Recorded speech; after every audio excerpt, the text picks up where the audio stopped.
Stupeflixek balio du bideoak egiteko, argazkiekin, musikarekin eta batez ere ahotsarekin. Oso baliogarria da, adibidez, ikasleek aurkezpenak egiteko. Stupeflixek erabiltzeko sartu stupeflix.comen eta klikatu Iniciar sesión. Gure gomendioa da beti Googleko kontu batekin hastea, errazagoa delako. Behin sartuta, crea un vídeo.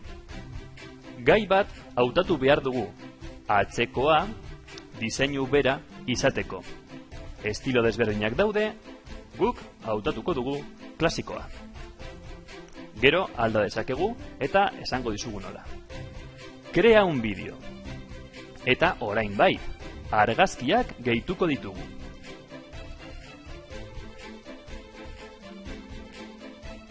Hautatu nondik dituzun argazki horiek,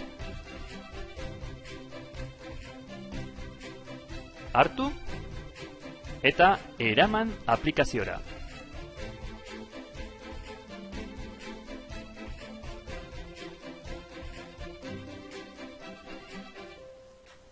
Behin guztiak kargatuta, alda dezakegu ordena.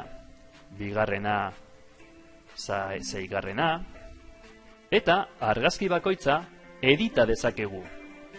Bikoiztu, ezabatu, gehitu testua, gehitu soinua, gehitu transizioa, horrela utziko dugu. Baina banan-banan edita ditzakegu. Eta orain, jarriko diogu musika. Klikatu agregar pista de sonido. Stupeflixek dauka liburutegi bat eta hor dituzu musika mota desberdinak. Hautatu nahi baduzu edo hartu zuk nahi duzun musika. Non daukazu, bilatu eta eraman aplikaziora. Baditugu argazkiak eta musika. Eta musika ere edita dezakegu.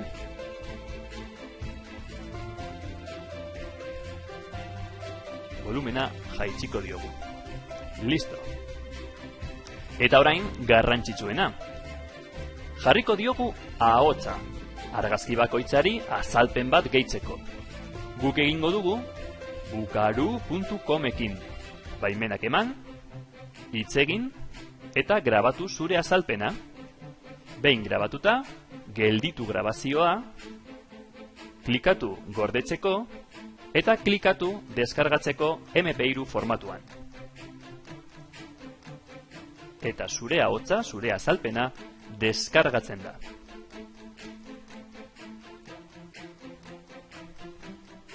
Zoaz berriro Stupeflixera eta gehitu zure azalpena. Bilatu. Azalpen luzea bada, utzi hor. Baina, azalpen hori argazki baten gainean egotea nahi baduzu, hartu eta eraman.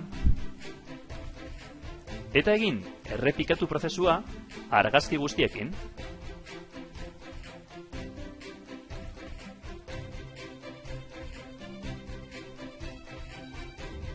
Azalpen bakoitza edita dezakezu eta gomendatzen dizuegu bajar el volumen de otras pistas de sonido cuando ésta se esté reproduciendo. Zertarako zure ahotsa musikaren gainean entzuteko. Eta badago beste modu bat gehitzeko zure azalpena argazki bati. Agregar audio superpuesto eta orain audioa zuzen joango da argazki horretara.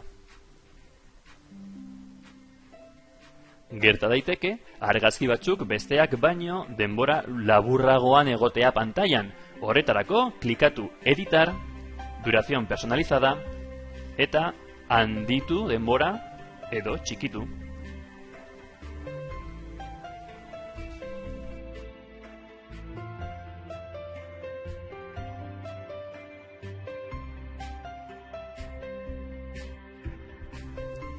Lehen esan dugun bezala, orain nahi baduzu, gaia alda dezakezu. Guk utziko dugu klasikoa. Eta bukatzeko, klikatu producir y guardar. Hautatu formatua. SD formatuarekin nahiko izango da. Bideo perfektua nahi baduzue, hautatu HD.